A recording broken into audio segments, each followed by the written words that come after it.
यह है मेरे पास Vivo V70 5G जो out of the box Origin OS 6 के साथ आता है, Android 16 के ऊपर बेस्ड है। इस फोन को यूज करते हुए मुझे 7 से 10 दिन हो गए हैं और जो मुझे नए फीचर्स लगे हैं फन टच OS से जो Origin OS पे Vivo शिफ्ट हुआ है, कौन कौन सी चीजें चेंज हुई हैं, कहाँ पे अपग्रेड्स फील होती हैं सॉफ्टवेयर में, वो सारी चीजें आपके साथ इस वीडियो में शेयर करता हूँ। बाय द वे, वीडियो कहीं पे भी पसंद आए तो सब्सक्राइब कर लिया करो यार, जल्दी 150K पे ले जाओ। गिव अवे आ रहा है आपके लिए। रूल्स तीन ही है, चैनल को सब्सक्राइब करना है, जो भी वीडियो देखें उसके नीचे कॉमेंट किया करें, और तीसरा सबसे इंपॉर्टेंट, मुझे इंस्टा पे फॉलो कर लेना है। Thank you so much. सबसे पहले विजुअल चेंजेस की बात करें कि यानी कि सामने ही दिखने में कौन कौन सी चीजें चेंज हुई हैं, तो एक तो आप कंट्रोल सेंटर देख ही सकते हैं। अब ये वाला चेंज मुझे सबसे अच्छा लगा है क्योंकि फन टच OS का जो कंट्रोल सेंटर था ना, ये सबसे पीछे रह गया था, मॉडर्न फील ही नहीं होता था।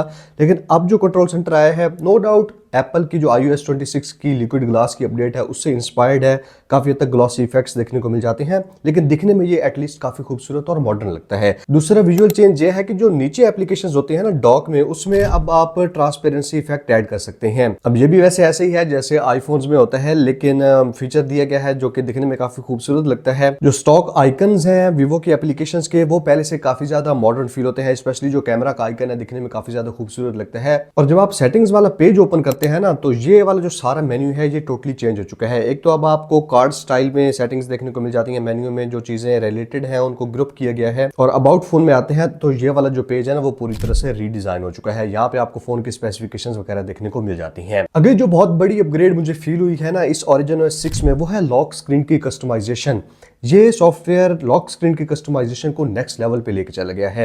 एक तो अब आप लॉक स्क्रीन पे डिफरेंट साइज की विजेट्स ऐड कर सकते हैं, ठीक है। उसके अलावा जो क्लॉक स्टाइल है उसको आप चेंज भी कर सकते हैं, और उसका फॉन्ट साइज, फॉन्ट स्टाइल, सारी चीजें आप मॉडिफाई कर सकते हैं। अब ये जो मेन्यू है चेंज करने वाला लॉक स्क्रीन को, ये भी काफी हद तक एप्पल के iOS से इंस्पायर्ड है, लेकिन बहुत हद तक नेचुरल भी फील होता है क्योंकि इस तरह करके ही आप लॉक स्क्रीन को कस्टमाइज करते हैं। ऑलवेज ऑन डिस्प्ले को आप लॉक स्क्रीन के क्लॉक के साथ मैच कर सकते हैं। उसके अलावा जो होम स्क्रीन है उस पर आप ब्लर इफेक्ट ऐड कर सकते हैं। जो लॉक स्क्रीन पे क्लॉक है उसके लिए नए फॉन्ट्स भी ऐड किए गए हैं। तो काफी सारी चीजें जो है ना यहाँ पे मॉडर्न देखने को मिल जाती हैं। अगर आप लॉक स्क्रीन कस्टमाइज वाले ऑप्शन पे क्लिक करते हैं तो आप देख ही सकते हैं बहुत सारे नए लॉक स्क्रीन के स्टाइल्स ऐड किए गए हैं। Glowing flowers, Origin OS, flip सबसे यूनिक है आइडिया इसका, क्योंकि इसमें आप 3 से 4 वॉलपेपर्स को सिलेक्ट कर लेंगे और जैसे जैसे आप फोन को टिल्ट करते हैं ना तो वॉलपेपर्स चेंज होते हैं, और ये दिखने में काफी कूल लगता है। और किसी भी सॉफ्टवेयर में ये वाली चीज नहीं है, तो ये इनकी काफी यूनिक बन जाती है। तो लॉक स्क्रीन की जो कस्टमाइजेशन है ना, उसमें मैं बोल सकता हूँ कि वीवो का जो Origin OS है ना, ये बाकी यूआई को पीछे छोड़ देता है। बाकी किसी हद तक यूआई को मॉडर्न किया गया है इस Origin OS 6 की एस्थेटिक्स के साथ मैच करने के लिए। फॉर एग्जांपल फाइल मैनेजर वाली एप्लीकेशन आप खोलते हैं तो यहाँ पे यूआई चेंज हो चुका है। जो कैलकुलेटर ऐप है यहाँ पे आपको डिफरेंट एस्थेटिक्स देखने को मिल जाते हैं। आप बटन साउंड्स भी ऐड कर सकते हैं। वीवो की जो डायलर और फोन वाली एप्लीकेशन है ना, वहां पे भी जो यूआई है, लेआउट है, चेंज हो चुकी है और काफी हद तक पहले से ज्यादा मॉडर्न और एस्थेटिकली प्लीजिंग लगती है। नेक्स्ट एआई सेक्शन की बात करें, क्योंकि 2026 है, एआई की बात ना हो कैसे हो सकता है। Origin OS 6 में एक तो फोन डायलर ऐप में आपको स्मार्ट कॉल असिस्टेंट मिल जाता है, जहां पे आप कॉल्स की समरी हासिल कर सकते हैं या फिर कॉल्स को ट्रांसलेट करवा सकते हैं। उसके अलावा एल्बम्स में आएंगे तो किसी भी फोटो में एडिट पे आके एआई रीटच पे क्लिक करेंगे ना, तो अब आपको 2 से 3 नए ऑप्शंस मिल जाते हैं। एआई इरेज,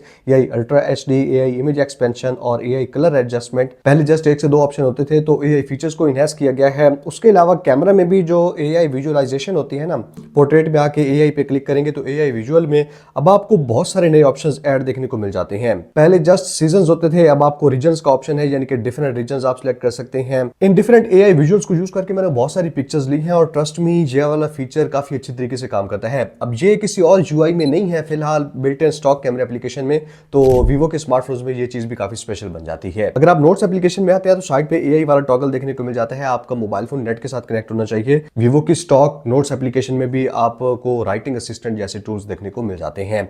उसके अलावा सेटिंग्स में आएंगे तो वॉइस आइसोलेशन वाला फीचर आपने सर्च कर लेना है। जब आप कॉल वगैरह करते हैं ना, तो ये वाला फीचर काफी काम आता है। बैकग्राउंड से नॉइज वगैरह को खत्म करके आपकी आवाज को थोड़ा सा इनहैंस करके अगले बंदे तक पहुंचाता है। अच्छा, इस Origin OS 6 के हीरो फीचर तो मैं बताने ही भूल गया। अब आप अपने वीवो फोन से आईफोन में या लैपटॉप में इजीली चीजें ट्रांसफर कर सकते हैं। वीवो ऑफिस किट वाला ऑप्शन मिल जाता है, और आईफोन के साथ शेयरिंग करने के लिए तो मैंने इसका इजी शेयर यूज किया है। इजीली आप डाटा ट्रांसफर कर सकते हैं आईफोन से वीवो में और वीवो से आईफोन में। उसके अलावा जो ऊपर Origin आइलैंड देखने को मिलता है ना, इसमें आप यूजफुल चीजें कर सकते हैं। For example files select select करते हैं, आपने किसी जगह पे जाके शेयर करनी है तो ऊपर करना है और यहीं से आप चीज़ें शेयर कर सकते हैं। तो ये जो वीवो ऑफिस किट वाला ऑप्शन है ना, ये काफ़ी हैंडी रहता है। उसके अलावा एक नई चीज़ एक्सेसिबिलिटी में आ गई है, तो मोशन क्यूज ऐड किए गए हैं। जब आप सफ़र करते हैं, अगर आपको हेडेक वगैरह होता है मोबाइल फ़ोन की स्क्रीन पे, तो आप मोशन क्यूज ऐड कर सकते हैं, जो किसी हद तक मतलब एड करता है सफ़र करते हुए। अगर आप मोबाइल फ़ोन ज़्यादा यूज़ करते हैं तो वहाँ पे काम आता है। नेक्स्ट बहुत सारी चीज़ें जो आप नोटिस करेंगे अगर आपका स्मार्टफोन Origin OS 6 पे अपडेट हो जाता है, तो एक तो एनिमेशंस पहले से बहुत ज़्यादा स्मूथ हो चुकी हैं। मतलब मैंने वीवो के किसी फ़ोन में अभी तक इतनी ज़्यादा स्मूथ एनिमेशंस वगैरह नहीं देखी। डिफरेंट जगह पे डिफरेंट इफेक्ट्स देखने को मिल जाते हैं, जिसकी वजह से यूआई के साथ इंटरेक्ट करने में बहुत मज़ा आता है। और उसके अलावा वीवो ने ऑप्टिमाइजेशन काफ़ी अच्छी की है, यानी कि अब आपका स्मार्टफोन जो है ना काफ़ी पावर एफिशिएंट फील होता है इस Origin OS 6 की ऑप्टिमाइजेशन की वजह से। सादा अल्फाज में बताऊं तो मोबाइल फोन्स की बैटरी के लिए ये वाला सॉफ्टवेयर काफी अमेजिंग है। तो ये सारी कहानी थी Origin OS 6 की। अब नो डाउट मुझे ये वाली अपडेट काफी अच्छी लगी है। वीवो को जो फ्रंट टच OS था ना, उससे तो बहुत ज्यादा आगे आ चुके हैं। अभी भी किसी हद तक जो बाकी यूआई है, फॉर एग्जांपल वन यूआई 8.5 है या कलर OS 16 है, उससे थोड़ा सा लिमिटेड वर्जन लगता है ये। लेकिन जो ज़रूरी फीचर्स थे ना, बहुत सारी मॉडर्न चीज़ें थी। ब्लॉक स्क्रीन कस्टमाइजेशन, आइकन्स को चेंज कर दिया है, कंट्रोल सेंटर नया देखने को मिल जाता है, ये फीचर्स को इनहैंस किया गया है। 2026 की यूआई में सबसे बड़ी अपडेट मुझे फ्रंट टच OS 15 से ये जो Origin OS 6 पे आया है ना वीवो, स्पेशली इस वीवो V70 में, ये वाला सॉफ्टवेयर एक्सपीरियंस मुझे काफ़ी अमेजिंग लगा है। आपके कोई मजीद क्वेश्चन हो कमेंट्स में पूछ सकते हैं। इसके अनबॉक्सिंग और रिव्यू कैमरा टेस्ट अलग से देखना चाहे तो मैंने ऑलरेडी वीडियोज़ बना रखी है, यहाँ कहीं पे लिंक दे दूंगा, डिस्क्रिप्शन में भी आपको लिंक देखने को मिल जाएंगे। Thank you so much, good bye.